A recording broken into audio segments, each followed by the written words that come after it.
ఉంటాయి. మళ్ళీ ఈ మునగ చెట్టు వేసుకుంటే చాలామందికి బొచ్చు పురుగులు ఉంటాయి. అవి భలే డేంజర్. కానీ మా చెట్టుకి రావు. ఎక్కడన్నా ఒక కొమ్మకి వచ్చిందో ముదురులో దానికి నేను ఒక కర్ర తీసుకొని దానికి ఒక క్లాత్ చుట్టేస్తా. బాగా బిర్రుగా చుట్టి మన అగ్గిపెట్టెతో వెలిగించుకొని అక్కడ ఉన్న వరకు ఇదే ఈ కొమ్మకి ఇలా అంటించేస్తా. మొత్తం రాలి కాలంలో పడిపోతాయి. ఇక లేదు, వస్తాయి తప్పనిసరిగా. మునగ చెట్టుకి ఈ పురుగు అనేది పట్టిద్ది. చుట్టుపక్కల వాళ్ళ ఇళ్లలోకి పోయి మళ్ళీ అది వాళ్ళకి బట్టలలోకి పోను, ఇంట్లో పోను, అలా జరుగుతాయి. పాపం మళ్ళీ వాళ్ళకి మనం ఇబ్బంది పెట్టినోడు అవుతాం కదా. నేను చాలా అబ్జర్వ్ చేసుకుంటా చెట్టుకి. చేసుకొని వాటి మాట ఒక్క పురుగు కూడా రానే మనం వచ్చేసింది అనుకో, వెంటనే నేను చంపేసేస్తా. ఇంకా పాకకుండా. అవి ఉన్నాయనుకోండి అసలు చెట్టు ఒళ్ళిపోయిద్ది.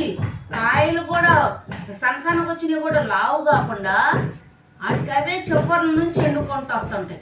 అంత బలాన్ని పీల్చేస్తాయి ఆ పురుగు. నాకు అప్పుడు అర్థమయ్యి నేను అబ్జర్వ్ చేసుకొని చంపేస్తూ ఉంటా. అయినా కానీ బాగా నేల ఉందనుకోండి, నేల ఉంటే మాత్రం ఖచ్చితంగా పురుగులు వచ్చేస్తాయి.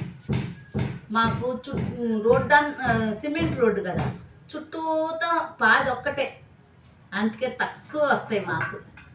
అయ్యో చూసారా, మాట్లాడతా సాంబార్లోకి ఉల్లిపాయలు కొంచెం పొడవుగా కట్ చేయాలి కదా. నేను చూడండి కూరలోకి కట్ చేసినట్టు సన్నగా కట్ చేస్తాను. అది సంగతి. అందుకే నేను సంవత్సరం అసలు ఇంకా చెప్పుకోదు. వాళ్ళు నరికేసినా సరే కరెంట్ వాళ్ళు వచ్చి మళ్ళీ వస్తాయి. పాది పిలకలు వచ్చేసి మళ్ళీ పెద్దవి అవుతాయి. మా వరకైనా సరే ఉంటాయి. ఇది మాత్రం పోదు. ఇంకా పుల్లిపోయేది ఒకటేనా? సరే, ఈరోజు దోసకాయ, మునక్కాయ, మళ్ళీ ఇంకేముంది టమాటాలు, పచ్చిమిరపకాయ, ఇవే సాంబార్. వంకాయలు కూడా తీసుకున్నాను. ఏదో 4-5 వంకాయలు వేస్తాను. అసలు వంకాయ టమాటా వండుదామని వేసుకున్నా, కానీ ఏందో తినాలనిపించట్లా. సాంబార్ అయితే కథ ఒక ముద్ద ఎక్కువ వెళ్ళిపోయింది కదా, అందుకని వాళ్ళు ట్రై చేశారు ఇలాగా. మనకు రాదు, మనం ఇలా కట్ చేసుకోవటమే బెటర్.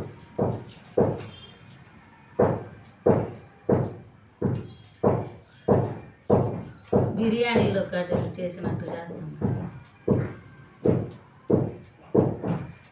సాంబార్ ఉల్లిపాయలు ఉంటే బాగానే ఉంటుందిలే.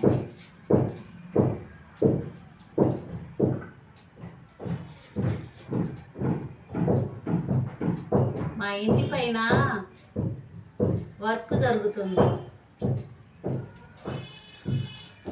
అందుకని ఆ సౌండ్.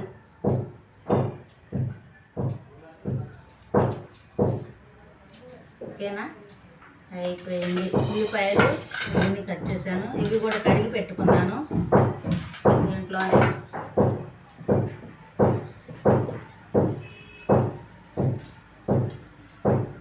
ఇవి తోటలో పచ్చిమిరపకాయలు.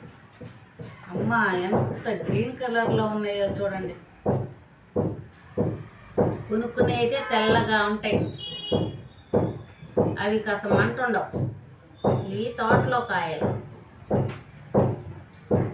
అందుకే నల్లగా, మరీ నలుపు కాదు, ఇది బాగా డార్క్ గ్రీన్. ఇవే పండు మిరపకాయలు అయ్యి మంట. చాలు, అయిపోయింది. ఇంకా తరువాత దోసకాయ సాంబార్లో మామూలుగా ఉండదు.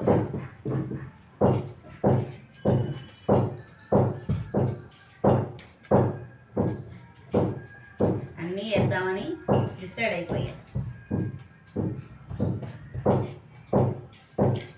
కీర దోసకాయ కూడా వేసుకోవచ్చండి.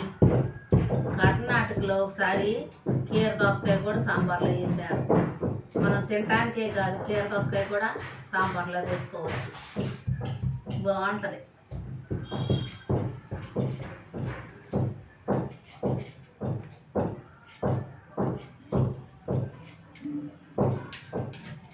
రెండు దోసకాయలు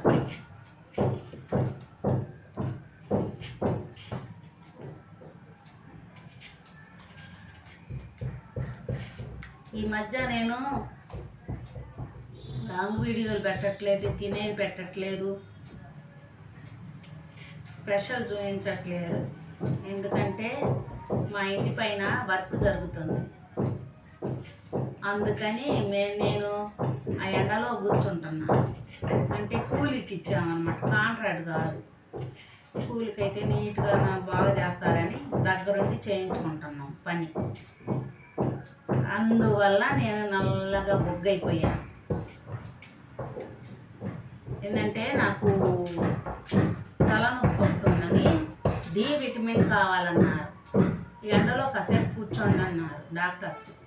సరేలే, ఇది అది రెండు కలిసి వస్తాయి కదా నాకు కూర్చుంటే నేను నల్లగా బొగ్గైపోయాను అంతే. నాకైతే ఏ రోగం లేదు. ఎందుకు అయిపోయిందా ఇట్లా నల్లగా అనుకుంటున్నారు, కానీ పైన కూర్చోటాన నల్లగా అయ్యాను అంతే. ఓకేనా? నచ్చినట్లయితే లైక్ చేయండి, షేర్ చేయండి, సబ్స్క్రైబ్ చేయటం మాత్రం మర్చిపోకండి, ఫాలో కాండి. Okay, bye.